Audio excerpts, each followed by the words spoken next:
మీరు మీరు బ్రదర్ మీకు ఎంత వచ్చింది ర్యాంక్? నాకు 181 వచ్చిందన్న. ఎక్కడ మీది? మాది నల్గొండ అన్న. నా పేరు శ్రీకాంత్.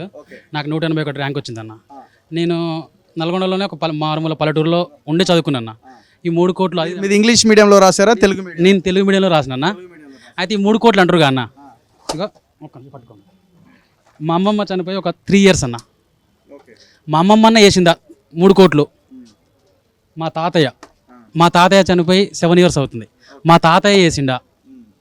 మా నాన్న అండి, మా నాన్న చనిపోయి 10 ఇయర్స్ అవుతుంది. మా నాన్న చనిపోయాడు, మా అమ్మ చనిపోయింది. ఇది మా అమ్మ కోరిక అండి. ఎప్పటికైనా సరే మా అమ్మమ్మ అనేది, మా అమ్మమ్మ పేరు కాశమ్మ గారు మనవాడు కలెక్టర్ కావాలరా అనేది. ఆ మాట గురించి అమ్మమ్మ చనిపోయిన కానించి కూడా నేను కనీసం 7 కూడా చేయలే అన్న. ఎందుకంటే నేను కొట్టి వచ్చినాకనే నేను సమాజ దగ్గరకు వస్తానని చెప్పేసి గోరి కూడా కట్టలేదు. నేను అంత పూర్ బ్యాక్గ్రౌండ్ ఉన్న నన్ను ఎవరినన్నా అన్నట్టుగా 3 కోట్లు పెట్టిర్రు, అన్ని పెట్టిర్రు, ఇన్ని పెట్టిర్రు అంటే మరి ఈ ఫోటోలో ఉన్న వాళ్ళు మరి డైరెక్ట్ వాళ్ళకి మన అకౌంట్లో వేసిర్రా, అందులో ఏమైనా వేసిర్రా? నేను తెలుగు మీడియం రాసిన. నేను నిజాం కాలేజ్ స్టూడెంట్ని. నేను 2009 నుంచి 13 వరకు నేను నిజాం కాలేజ్లో ఉస్మానియాలో ఉండే, ఈ హాస్టల్లో ఉండే, ఇక్కడ ఉండే చదివిన. ఈ 10 ఏళ్ళు ఎట్లయితే తెలంగాణ రావడానికి ఎంత అడ్డంకులు పడ్డాయో ఈ గ్రూప్ 1 చేయడానికి అన్ని అడ్డంకులు వచ్చినాయి.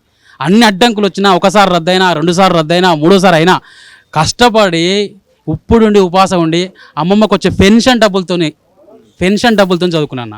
రెండోది ఈ జాబు కొన్నంటారు కదన్నా, పంచాయత్ సెక్రటరీకి వచ్చిన జాబు అది కొనుక్కున్నానా, రైల్వేలో వచ్చింది అది కొనుక్కున్నానా, ఫారెస్ట్ ఆఫీసర్ వచ్చింది అది కొనుక్కున్నానా, 4 గవర్నమెంట్ ఉద్యోగాలు వచ్చినాయి అన్న. కొనుక్కున్నామా?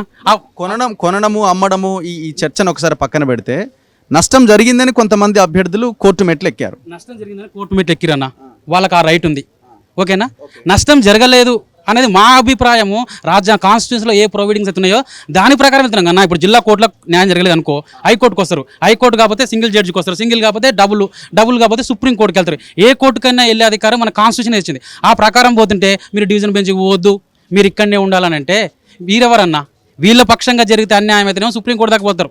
మన దాసోస్ శ్రవణ్ సార్ ఉండు, ఆయన ఎమ్మెల్సీది ఇక్కడ అయ్యింది, సుప్రీంకోర్టు పోయి వ్యాకెట్ చేపించి వాళ్ళకి ఏదో క్యాన్సిల్ చేయించింది కోనరామ్ సార్ వాళ్ళకి. అంటే వీళ్ళైతేనేమో సుప్రీంకోర్టు పోవచ్చు, మా స్టూడెంట్స్ అయితేనేమో ఎక్కడ పోకూడదు. మేము చెప్పినట్టు వినాలి. కొంతమంది ఇన్స్టిట్యూట్లు నేను చెప్తున్నా, ఈ సోకాల్డ్ ఇన్స్టిట్యూట్ నడిపే వాళ్ళు నువ్వు నా దగ్గర చదువుకున్నావు, మంచి మార్క్స్ వచ్చినాయి, కంగ్రాచులేషన్ చెప్పిన వాళ్ళు ఉన్నారు. తీరా ఇప్పుడు వచ్చేసరికి బట్టగాల్చి మీద వేసిన సామర్థ్యం ఉందన్న. బట్టగాల్చి ఇప్పుడు నేను చదువుకోవడానికి కారణం ఒక ఆర్ఫన్ సంస్థ అన్న, కొండమల్లెపల్లి. మీరు వెళ్ళండి, ఒకవేళ ఎంక్వైరీ చేయండి. దేవరకొండ దగ్గర కొండమల్లెపల్లి రోడ్డు మీద సోలిడర్ తెలంగాణ ఒక ట్రస్ట్ ఉంటుంది. ఆ ట్రస్ట్ వాళ్ళు ఓన్లీ ఆర్ఫన్స్కి చదివిస్తారన్న. వాళ్ళు వచ్చి అశోక్ నగర్ నాకు ఫీజులు కట్టిపోయి నేను చదువుకొని ఈరోజు ఈ ర్యాంక్ వచ్చి సొసైటీకి ఉస్మానియా చదువుకున్నా. మీకు నష్టం జరగకపోయి ఉండొచ్చు, కొంతమందికి ఏమన్నా జరిగి ఉండొచ్చు కదా. ఇన్ని వేల పేపర్లు కరెక్షన్ జరిగినప్పుడు ఏమైనా తప్పు జరిగి ఉండొచ్చు. తప్పు జరిగి ఉండొచ్చు అనేదన్నా నిన్న జడ్జి గారు ఒక తీర్పు ఇచ్చారు. ఇంకా ఉంది దాని ప్రాసెస్, ఇంకా ముందుంది. అంటే మీకు వచ్చిన అభిప్రాయం ఒకటి కాదు కదా, మనకు రాజ్యాంగంలో ఉంది. నెక్స్ట్ పో ఉంది. అవి వెళ్తున్న క్రమంలో మొత్తం ఎట్లా హెరాస్మెంట్ వరకునే చెప్పాలంటే ఇప్పుడు సొసైటీలో ఏమనిపిస్తుంది అన్న, శ్రీకాంత్ అంటోడు పైసలు పెట్టి కొనడా అయ్యింది. ఏం కొంటాము? నిండా మా ఫోన్ పేలు చెక్ చేయరా అన్న, 3,000 రూపాయలు బ్యాలెన్స్ ఉండదు. మమ్మల్ని పట్టుకొని నువ్వు కొన్నావు, నువ్వు ఇట్లా చేసిన అంటే ఇప్పుడు ఒకసారి ఒకరిని చంపుతావు అన్న, కుక్క మంచిది కాదు, దాన్ని పిచ్చి కుక్క చేస్తే దాని పని అయిపోద్ది అన్నట్టు. ఇక కొట్టిన వాళ్ళు అందరూ నా ఫ్రెండ్స్ అన్న, semi orphans, poorest of the poor. ఇప్పుడు తెలుగు మీడియంలో రాసిన వాళ్ళకి ర్యాంక్ రాలేదన్న దాంట్లో ఒక మాట, నేను తెలుగు మీడియం రాసినన్నా, నాకు ఎట్లా ర్యాంక్ వచ్చిందన్న మీరే చెప్పండి. నేనేమని చెప్పనా? పర్సంటేజ్ వైజ్గా కంపేర్ చేసి చూస్తే ఇంటర్ వరకు అందరు తెలుగు మీడియం అన్న. వీళ్ళకి ఇంగ్లీష్ మంచిగా నేర్చుకుని కొంతమంది ఇంగ్లీష్ మీడియం పోవచ్చు. బీటెక్ ఉందన్నా, బీటెక్ చేసినప్పుడు గ్రాడ్యుయేట్ ఉంటాడు, వాడు ఇంగ్లీష్లో వానికి ప్రవీణుడు అయ్యిండు, ఇంగ్లీష్ మంచిగా నేర్చుకుండు, వాడు ఇంగ్లీష్లో రాసిండన్నా.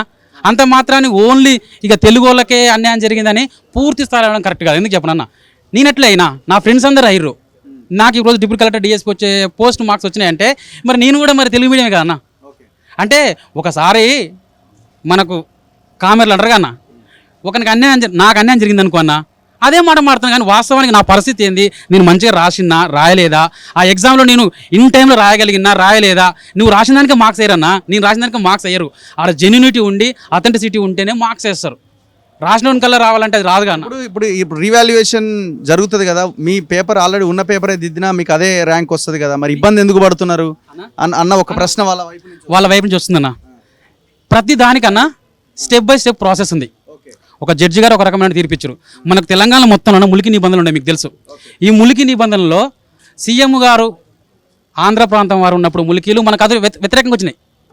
ఆ తర్వాతకి ప్రభుత్వం మన కానించి ఉన్నటువంటి ములికి నిబంధన పోరాట యుద్ధమకారులు ఎవరైతే ఉన్నారో వాళ్ళందరూ సుప్రీంకోర్టు పోయి ములికి నియమాలు కరెక్టే అని తీసుకొచ్చారు.